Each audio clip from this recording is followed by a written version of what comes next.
Inner peace YouTube ఛానల్లో అతీష ప్రజ్ఞావేదం సెషన్స్లో ఈరోజు ఎపిసోడ్కి మీ అందరికీ స్వాగతం అండి. లాస్ట్ ఎపిసోడ్లో మనం పరిహాసాలు చేయకండి అనే చాప్టర్లో అతీష మనకు అందించిన రెండవ సూత్రం గురించి తెలుసుకున్నాం కదా. అనుగుణ్యంగానే ఉండిపోకండి అని. దాని గురించి చాలా అద్భుతంగా బహుశా గారు ఇచ్చిన ఎక్స్ప్లెనేషన్ కూడా మనం డిస్కస్ చేసుకున్నాం. సో, దాన్ని ఇంప్లిమెంట్ చేయడం స్టార్ట్ చేసేసారని ఆశిస్తున్నాను. అలాగే ఈరోజు అదే టాపిక్‌లో అతీష మనకందించిన మూడవ సూత్రం ఏమిటో చూసేద్దాం. సో, అతీష మనకందించిన మూడవ సూత్రం ఏమిటి అంటే, మోటు పరిహాసాలు చేయకండి అని. మోటు పరిహాసాలంటే ఏమిటి అంటారా? దీనికి మనకి ఓషో ఒక అద్భుతమైన ఎగ్జాంపుల్ ఇస్తున్నారు. అదేమిటో చూసేద్దాం. ఆవిడ సూపర్ మార్కెట్‌లోకి వచ్చింది. ఎందుకొచ్చారు అంటే కూరగాయలు కొనడానికొచ్చారు. ఏమండి దోసకాయలున్నాయా? అని అక్కడ కూరగాయలు దగ్గర ఉన్న అతన్ని అడిగిందామె. అక్కడ అమ్మకాలు చేస్తున్న మనిషి, "ఈరోజు రాలేదమ్మా. దోసకాయలు ఇవాళ రాలేదు. రేపు రండి తప్పకుండా ఉంటాయి" అని చెప్పాడు ఎంతో మర్యాదగా. అయితే కొన్ని గంటల తర్వాత ఆవిడ మళ్ళీ తిరిగి వచ్చి అదే మనిషిని, "ఏవండీ దోసకాయలొచ్చాయా?" అని అడిగింది. "చూడండమ్మా ఇదివరకే మీకు చెప్పాను కదా! ఈరోజు దోసకాయలు రాలేదండి" అని చెప్పాడు మళ్ళీ మర్యాదగా. ఆవిడ వెళ్ళిపోయింది. కానీ సాయంత్రానికి మళ్ళీ వచ్చి కూరగాయల ముందే నిలబడింది. అక్కడ మనిషికి చిర్రెత్తుకొచ్చిందింక. సో, అతనేం చేశాడంటే, ము, న, గ అనే అక్షరాలను మునక్కాయలో మీరెలా అంటారమ్మా? అని అడిగాడు. మునక్కాయ అన్నావిడ. ఆ, న, ప అనే అక్షరాలను ఆనపకాయలో మీరెలా అంటారమ్మా? అని అడిగాడు. ఆనపకాయ అందావిడ. డొ, బె, ఇ అనే అక్షరాలను దోసకాయలో మీరెలా అంటారమ్మా? అని అడిగాడతను. తికమక పడినట్లు ఆవిడ మొహం పెట్టేసింది. దొబ్బెయ్యమని దోసకాయలో ఎక్కడుంది అని అడిగింది. కూరగాయలమ్మేవాడు ఓసారి గాఢంగా నిట్టూర్పు విడిచాడు. ఉన్నట్లుండి, లేదనే కదా తల్లీ ప్రొద్దుట్నుంచి నేను చెబుతున్నది అన్నాడు. ఓషో ఏమంటారంటే, అక్కడ ఆమె చేసిన పని కానీ, అతను మాట్లాడినది కానీ, ఇవన్నీ పరిహాసాలో కావో నాకు తెలియవు కానీ, ఒక్క విషయం మాత్రం నిజం. అతీష వాటిని తప్పకుండా మెచ్చుకొని తీరుతారు అంటున్నారు. వాస్తవంలో పరిహాసాలు అనే మాటకు ఆయన సంకల్పించిన అర్థం పూర్తి విభిన్నంగా ఉంటుంది. ఆయన అనేదేమిటంటే, ఎవరి గురించి విరుద్ధంగా మాట్లాడకండి. అక్కడ లేని వాళ్ళనెవరిని బాధపెట్టే మాటలాడకండి. మనిషి వెనుక బాధపెట్టే మాటలు మాట్లాడకండి అని. ఈ అనువాదం కూడా సరిగ్గా సరైనది కానే కాదు అంటారు ఓషో. అతీష మాటలకు పూర్తి అర్థం ఏమిటంటే, ప్రయత్నపూర్వకంగా ఎవ్వరిని బాధించే మాటల్ని మాట్లాడవద్దు అని. అంటే మనం ఒక్కొక్కసారి అంటూ ఉంటాం కదా! నెమ్మదిగా నవ్వుతూ, నవ్వుతూ అంటిచ్చేశాను. లేదా వెటకారంగానే ఆమెని ఆమెకి అర్థమయ్యేటట్టు, ఆమెకి తగిలేటట్టు నేను 2 అంటిచ్చాను. నవ్వుతూ, నవ్వుతూ బానే మాట్లాడేశాను. సెటైర్ ఏసేశాను, కౌంటర్ ఏసేశాను అంటూ ఉంటాం కదా! అది వద్దు అంటున్నారు అతీష. అంటే ప్రయత్నపూర్వకంగా ఎవ్వరిని బాధించే మాటల్ని మాట్లాడవద్దు అని. ఎందుకు అంటే అది హాస్యంగా అనిపించదని, తమాషా కోసం అన్నట్లుగా అనిపించవని, వేళాకోళం కోసం ఉద్దేశింపబడిందని అనిపించదని. అతీషకు హాస్య ప్రవృత్తి లేదు అని అనుకోవడం ఎక్స్‌క్యూజ్ మీ. అతీషకి హాస్య ప్రవృత్తి లేకపోవడం అన్నది అసంభవం. ఆయనకి హాస్య ప్రవృత్తి లేదు కాబట్టి ఆయన ఇలా మాట్లాడుతున్నారు. ఈ సూత్రాన్ని మనకందించారు అని అనుకోవడం తప్పు. అంతటి ప్రజ్ఞావంతుడికి హాస్యమంటే ఏవగింపు ఉండే ఎక్స్‌క్యూజ్ మీ. అంతటి ప్రజ్ఞావంతుడికి హాస్యమంటే ఏవగింపు ఉండే వీలే లేదు కదా! వాస్తవంలో అతీష లాంటి మహనీయులే ప్రపంచానికి మతహాస్యాన్ని అందించగలిగిన సమర్థులయ్యారు. అతీష గౌతమ బుద్ధుని పరంపరలో వచ్చిన ఆచార్యుడు. జన్ వారసత్వపు కోవకు చెందినవాడే అతీష. జన్ హాస్యాన్ని ఓ ప్రార్థనగా గౌరవించింది. సో, ఆ జన్ మతస్థులు హాస్యాన్ని ఓ ప్రార్థనగా గౌరవిస్తారు. అసంభవం. ఇది ఖచ్చితంగా అసంభవం. అతీష లాంటి వ్యక్తికి హాస్య ప్రవృత్తి లేకపోవడం ముమ్మాటికి అసంభవం అంటారు ఓషో. కాబట్టి హాస్యానికి వైరుధ్యంగానే ఈ సూత్ర బోధన జరుగుతోందని చెప్పడానికి వీలు లేదు కదా! సో, మనుషులను బాధించడం అనే దానికి వైరుధ్యంగానే ఈ సూత్ర బోధన జరుగుతుంది. అంతే కదా! ఆయన ప్రబోధం హాస్యోక్తి మనస్తత్వంలోకి, ఆ హాస్యోక్తి ఆవిర్భవించడానికి దోహదం చేస్తున్న అనుభూతిలోకి సూటిగా వెళ్తోంది. అక్కడ నవ్వుతూనే ఆమెని, మన ఎదుట వాళ్ళని మనం పరిహాసం చేస్తాం. కావాలని ఈ మాట అంటే వాళ్ళు బాధపడతారని తెలిసే నవ్వుతూ సెటైర్ ఏసేస్తాం కదా! సో, మనకి తెలిసి అక్కడ ఎదుట మనిషిని మనం బాధ పెడుతున్నాం. సో, ఈ సూత్రం దేన్ని సూచిస్తుంది? ఆయన యొక్క ఈ సూత్రం హాస్యోక్తి అంటే మనం నవ్వుతూ మాట్లాడుతున్న మన మనస్తత్వంలోకి, ఆ మనస్తత్వంలో ఆవిర్భవించిన ఆ అనుభూతిలోకి సూటిగా వెళ్తుంది.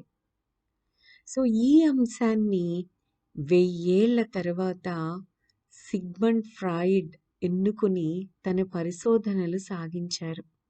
ఒకరిని వేళాకోళం చేస్తున్న మనలోని ఓ దూకుడు స్వభావం ఉండే అవకాశాలు ఎక్కువగా ఉంటున్నాయని, మనం కోపావేశంతోనే ఆ వేళాకోళాన్ని సృష్టిస్తున్నామని, మన స్వప్రయోజనాల కోసమే ఆ వేళాకోళం జరుగుతూ ఉన్నా, తమాషా చేయడం కోసమే ఆ మాటలు అంటున్నామనే ముసుగును మనం తగిలించుకుంటున్నా, వాస్తవంలో తప్పు చేస్తుంది మనమేనని, వాళ్ళతో వైరుధ్యమే మనలో అంటే ఎదుటి వాళ్ళతో ఉన్న వైరుధ్యమే మనలో చెలరేగుతోందని ఫ్రాయిడ్ అభిప్రాయపడ్డారు.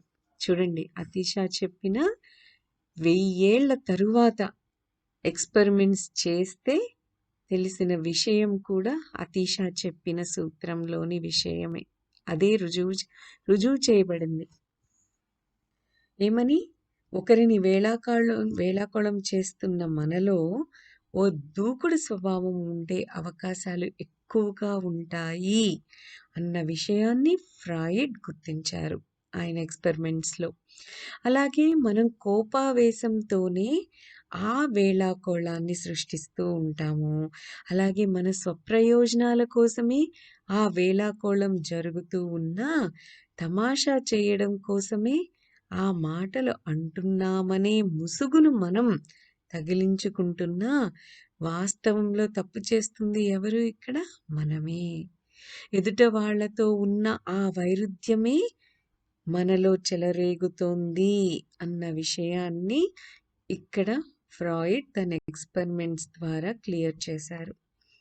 కానీ దీన్నంతా పరిశీలించి తప్పొప్పుల్ని నిర్ణయించి తీర్పు చెప్పడానికి బయట ఉన్న ఏ ఒక్కరూ సమర్థులు కానే కారు. కేవలం మనం మాత్రమే న్యాయాధికారిగా ఉండగలం. ఎందుకు అంటే, మన అనుభూతులు మనకే తెలుసు. మన భావాలు మనకే తెలుసు కాబట్టి. ఉద్దేశపూర్వకంగా ఇంకొకళ్ళను బాధించాలన్న ప్రయత్నమే మన మదిలో రేగుతూ ఉంటే, అది హాస్యం ముసుగును కప్పుకున్న హింసా ప్రవృత్తే అవుతుంది కదా! కాబట్టి దాన్ని మనం వదిలేయాలి.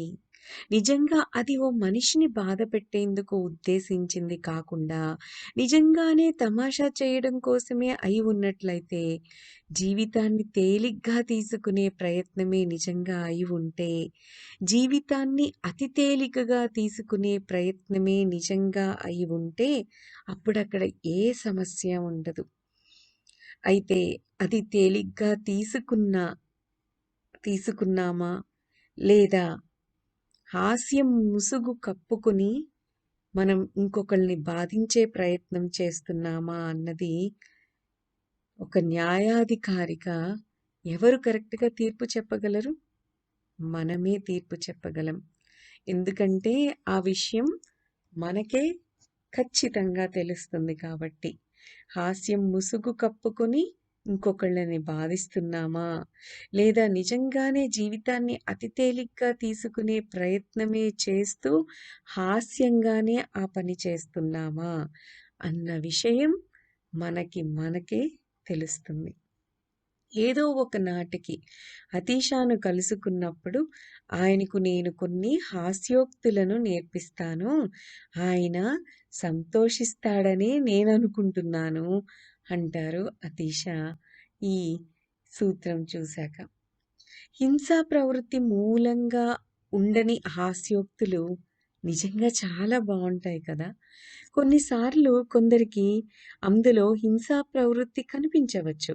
కానీ ఇంకొకళ్ళు అనుకునే ఆలోచనతో మనకేం సంబంధం లేదు కదా! కేవలం మన ఉద్దేశం ఏమిటన్నది మాత్రమే అక్కడ మనకి ప్రశ్న. ప్రశ్న మన ఉద్దేశాన్ని తెలుసుకోవడానికి నిర్దేశింపబడుతోంది కదా! బాధించాలన్న ఉద్దేశంతో మనం ఓ చిరునవ్వు మాత్రమే నవ్వవచ్చు. అలా నవ్వినప్పుడు ఆ నవ్వే ఓ పాపమవుతుంది. హింసా మూలంతో ఆవిర్భవించినది ఏదైనా కూడా పాపకృత్యంగానే ఉండి తీరుతుంది. అలాగే జీవితాన్ని మరింత ఆనందమయంగా మలచాలనే, మరింత ఆహ్లాదంగా జీవితాన్ని నిర్మించాలనే ఉద్దేశంతో సంకల్పింపబడి ఆచరింపబడుతున్న ఏ చర్యలైనా పుణ్యకార్యాలుగానే తయారవుతాయి. ఎంత అద్భుతమో చూడండి. బాధించాలన్న ఉద్దేశంతో మనం ఒక చిన్న చిరునవ్వు మాత్రమే నవ్వి ఉండవచ్చు. కానీ అలా నవ్వినప్పుడు ఆ నవ్వే ఒక పాపమవుతుంది. హింసా మూలంతో ఆవిర్భవించింది కదా ఆ చిరునవ్వు. అలా హింసా మూలంతో ఆవిర్భవించింది ఏదైనా కూడా పాపకృత్యంగానే ఉండి తీరుతుంది. అలాగే జీవితాన్ని మరింత ఆనందమయంగా మలచాలనే, మరింత ఆహ్లాదంగా జీవితాన్ని నిర్మించాలనే ఉద్దేశంతో, సదుద్దేశంతో సంకల్పింపబడి ఆచరించబడుతున్న ఏ పుణ్యకార్య ఏ కార్యమైనా కూడా, ఏ పనైనా కూడా పుణ్యకార్యాలుగానే తయారవుతాయి. ఎంత లాజిక్ ఉందో చూడండి. మన భావానికి ఎంత ఇంపార్టెన్స్ ఉందో చూడండి. మనకి మనమే ఒక పాపం సృష్టించుకుంటాం. ఒక నరకం సృష్టించుకుంటాం. మనకి మనమే ఒక స్వర్గం కూడా సృష్టించుకుంటున్నాం కదా! హాయిగా నవ్వుకోగలడం కన్నా గొప్పదైనదేది మరొకటి లేదనేదే మనమిక్కడ గ్రహించగలిగిన మహాసత్యం. ఓ నవ్వు ప్రార్థనకు అతి సమీపంలోకి మనల్ని చేరవేస్తుంది. వాస్తవంలో సంపూర్ణత్వాన్ని సంప్రాప్తించుకున్న మనలో కేవలం మిగిలి ఉండేది ఓ నవ్వు మాత్రమే. మిగతా దేంట్లోనూ మనం పరిపూర్ణులు కాలేక అసంపూర్ణంగానే ఉండగలుగుతూ కొంతవరకే నిండి ఉంటాం. ప్రేమిస్తున్నా అది అసంపూర్ణంగానే ఉంటుంది. కానీ హృదయపూర్వకంగా మనసారా మనం నవ్వగలిగినప్పుడు మన శరీరంలోని ప్రతి భాగము భౌతికంగాను, మానసికంగాను, ఆధ్యాత్మికంగాను కూడా ప్రకంపనాల శృతిలో కంపిస్తూ ఓ దివ్య సామరస్యంతో ప్రతిస్పందిస్తూ ఉంటాయి. కాబట్టే నవ్వు ఉద్వేగాలను పోగొట్టి దేహంలో ఒక చక్కటి హాయిని, ఒక సుఖాన్ని అందించగలుగుతుంది. అత్యంత సుఖంగా ఉండగలగడం అన్నది ఆధ్యాత్మికత అందించే వరమే. నవ్వు మనల్ని భూమికి సమీపంలోకి తీసుకొస్తుంది. అందరికంటే పవిత్రంగా నేనున్నాను అనే మూర్ఖపు ఆలోచనల నుంచి మనల్ని క్రిందకి లాక్కొస్తుంది. ఉన్నదున్నట్లు ఉండే వాస్తవానికి అతి చేరువలోకి నవ్వు మనల్ని తీసుకువస్తుంది. ఈ ప్రపంచం భగవంతుడి లీల కదా! ఓ విశ్వహాస్యం. దాన్ని విశ్వహాస్యంగా మనం అర్థం చేసుకోగలిగితే తప్ప ఆ దేవరహస్యాన్ని మనం ఎప్పటికీ గ్రహించలేము అంటారు ఓషో. హాస్యోక్తుల కంటే హాస్యోక్తులంటే ఓషోకి చాలా ఇష్టం. నవ్వడానికి ఆయన ఏం చేయడానికైనా రెడీ అయిపోతారు. అతీష బోధనను తప్పుగా అనువదించడం జరిగింది. సరిగ్గా అతడి ప్రబోధం అతని చెప్పిన సూత్రానికి అర్థం ఏమిటంటే, హింసాత్మకంగా ఉండకండి. మాటను కూడా పరుషంగా రానివ్వకండి. చతురోక్తులు పలుకుతున్నా హింసాత్మకంగా ఉండకండి. హింస వల్లే హింసే పెరుగుతుంది. ప్రతిహింసే పెరుగుతుంది కాబట్టి మనం అలా ఉండకూడదు. కోపం వల్ల కోపమే మరింతగా పెరుగుతుంది. ఓ విషయాల్ని సృష్టించి అనంతంగా కోపమే కొనసాగుతూ ఉంటుంది. మనకది వద్దు కదా! అందుకే హింసాత్మకంగా ఉండకూడదు. మాటను కూడా పరుషంగా రానివ్వకూడదు. చతురోక్తులను మనం జోక్స్ చేస్తున్నా కూడా ఆ మాటల్లో హింసాత్మకం ఉండకుండా చూడాలి. హింస వల్ల హింసే పెరుగుతుంది. దానివల్ల రిజల్ట్ ఏమవుతుంది? ప్రతిహింసే వస్తుంది. కోపం వల్ల కోపమే పెరుగుతుంది. ఓ విషయాల్ని సృష్టించి అనంతంగా కోపమే ఇంక కొనసాగుతూ ఉంటుంది. ఇది అతీష మనకందించిన అద్భుతమైన 3వ సూత్రం. ఇక ఇదే టాపిక్‌లో అతీష మనకందించిన 4వ సూత్రం ఏమిటి అంటే, అవకాశం కోసం ఎదురు చూడకండి. ఎందుకంటే అవకాశం ఇప్పుడే ఇక్కడే ఉంది కాబట్టి. మేము అవకాశం కోసం ఎదురు చూస్తున్నాం అని ఎవరైనా అంటే, అలా అంటూ ఉంటే వాళ్ళు మోసం చేస్తున్నట్లే అర్థం. వాళ్ళు ఎవరినో మోసగించడం లేదు. వాళ్ళను వాళ్ళే మోసగించుకుంటున్నట్టు అర్థం. ఆ అవకాశం రేపు రాదు. అవకాశం ఇప్పటికే వచ్చేసి సిద్ధంగా ఉంది. అదెప్పుడూ ఇక్కడే ఉంటోంది. మీరిక్కడ లేకపోయినా అది మాత్రం ఇక్కడే ఉంది.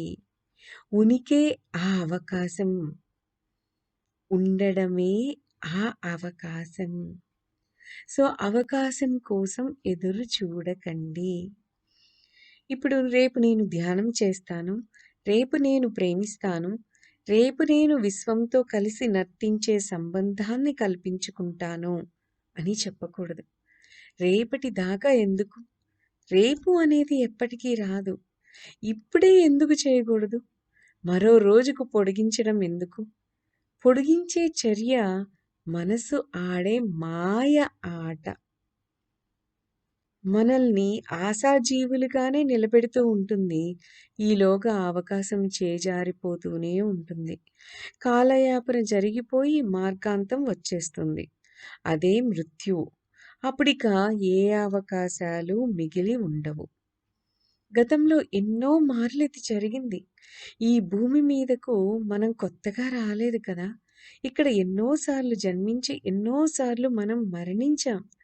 ప్రతిసారి మన మనస్సు ఇదే ఆట మనతో ఆడిస్తోంది. ఇప్పుడు మనం ఏమి నేర్చుకోవాలి? అన్నిసార్లు మనం జన్మించి మరణించిన ప్రతిసారి మన మనస్సు మనతో ఇదే ఆట ఆడిస్తోన్నా మనం ఎప్పుడు ఏమీ నేర్చుకోలేదు. సో, అతీష ఏమంటున్నారంటే, అవకాశం కోసం ఎదురు చూడకండి, హృదయాన్ని గాయం చేయకండి అని. ఆయన ఇలా అంటున్నారు, మనుష్యుల మనస్సులను విమర్శించండి. వాళ్ళ ఆశయాలను విమర్శించండి. వాళ్ళ ఆలోచనా వ్యవస్థను విమర్శించండి. ప్రతి దాన్ని విమర్శించండి. కానీ ఎవరి ప్రేమను విమర్శించకండి. ఎవరి విశ్వాసాలను విమర్శించకండి. ఎందువల్ల విమర్శించకూడదు అంటే, ప్రేమ ఎంతో విలువైనది కనుక. విశ్వాసం మహా విలువైనది కనుక. ప్రేమను, విశ్వాసాన్ని నాశనం చేయడం, విమర్శించడం, ఏ విధంగానైనా భగ్నం చేయడం అంతటి మహా దుష్కృ మహాపాపం, దుష్కృత్యం మరొకటి లేదు అని ఖచ్చితంగా చెప్పేస్తున్నారు అతీష. సో, దీని గురించి మరింత ఎక్స్‌ప్లనేషన్ మనం మన నెక్స్ట్ ఎపిసోడ్‌లో కంటిన్యూ చేద్దాం. అయితే ఈరోజు తెలుసుకున్న 3వ సూత్రం ఏమిటది? పరిహాసాలు, మోటు పరిహాసాలు చెయ్యకండి. దాని అసలి అర్థం ఏమిటో మనకు అర్థమైంది కదా! ఏమిటా అసలు అర్థం? హింసాత్మకంగా ఉండకండి, మాటను కూడా పరుషంగా రానివ్వకండి, చతురోక్తులు పలుకుతున్నా హింసాత్మకంగా ఉండకండి. హింస వల్ల హింసే పెరుగుతుంది, ప్రతిహింసే పెరుగుతుంది కాబట్టి. కోపం వల్ల కోపమే మరింతగా పెరుగుతుంది. ఓ విషవలయాన్ని సృష్టించి అనంతంగా కోపమే కొనసాగుతూ ఉంటుంది కాబట్టి. సో, ఈ విషయాన్ని గుర్తుంచుకోవాలి మనం. అస్సలు మర్చిపోకూడదు. అలాగే అవకాశం కోసం ఎదురు చూడకండి అని ఎందుకు ఓషో చెప్తున్నారు, అతీష చెప్తున్నారు అన్న విషయాన్ని కొంతవరకు తెలుసుకున్నాం కదా! ఇంకా మన నెక్స్ట్ ఎపిసోడ్‌లో దీన్ని కంటిన్యూ చేద్దాం. దట్స్ ఆల్ ఫర్ టుడే అండి. Have a great day. Thank you. Thank you. Thank you.